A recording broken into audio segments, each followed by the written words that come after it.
अस्सलाम वालेकुम। आज का हमारा टॉपिक है चार्टर ऑफ इकोनॉमी। वज़ीर आज़म ने एक बार फिर चार्टर ऑफ इकोनॉमी पर इत्तफ़ाक़ राय पर जोर दिया है ताकि मईशत को पटरी पर लाने के लिए तवील मुद्दती मंसूबे पर इत्तफ़ाक़ किया जा सके। फौरी तौर पर PDM को चार्टर ऑफ इकोनॉमी मुशावरत का हिस्सा बनाने का भी मुतालबा किया। वो रोड मैप के स्टेक होल्डर्स भी बनना चाहते हैं। इसके बाद वज़ीर आज़म ने PTI को भी मदऊ किया कि वो मईशत को बचाने के लिए रोड मैप तैयार करने का हिस्सा बने। अगर सियासी जमातें पाकिस्तानी अवाम की फलाह बहबूद से मुतल्लिक़ किसी बात पर मुत्तफ़िक़ हो जाएं तो ये पाकिस्तान के अवाम के लिए यकीनन अच्छी खबर होगी। पिछली चंद दहाइयों में चीन देश के बाद हिंदुस्तान आता है। सार्फिन की मईशत से मैन्युफैक्चरिंग मईशत की तरफ बढ़ गया है और चीन अब इख्तराई मईशत की तरफ जाने के लिए मुसलसल तरक्की कर रहा है।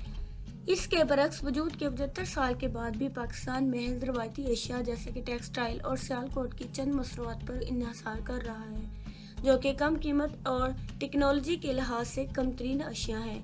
नतीजतन नए आने वाले बांग्लादेश और थाईलैंड ने इन शोबे में पाकिस्तान को पीछे छोड़ दिया है और पाकिस्तान से कहीं ज्यादा अरबों की आमदनी हासिल कर रहे हैं। इसके अलावा असम्बल शुदा आटू बरामद किए जाने के लिए काफी मयार के नहीं है। इस तरह मुकामी सार्फिन को भी नाकस मयार की गाड़ियां फल्कियाती कीमतों पर फरोख्त की जा रही हैं। एक और मिसाल कंज्यूमर प्रोडक्ट्स जैसे फ्रिज, टीवी और दीगर इलेक्ट्रॉनिक अशिया है, जो कि कम से कम 2 दहाइयों से चली आ रही हैं। इन एशिया ज़रूरिया की तमाम अहम टेक्नोलॉजीज बुनियादी तौर पर चीन से दरामद की जाती हैं, जो दोबारा ज़र मुबादला इस्तेमाल करती हैं और फिर भी इन सार्फी मसनूआत के कम से कम बरामद होती है क्योंकि इनमें बैनुल-अक़वामी सतह पर मतलूबा मियार की कमी है। इसी तरह ऑटो और कंज्यूमर सेक्टर का मुकामी बनाना तवील अरसे से ज़ेरे इल्तवा है और अगर हमें मैन्युफैक्चरिंग इकोनॉमी की तरफ आगे बढ़ना है तो इसे मईशत के किसी भी चार्टर का हिस्सा होना चाहिए।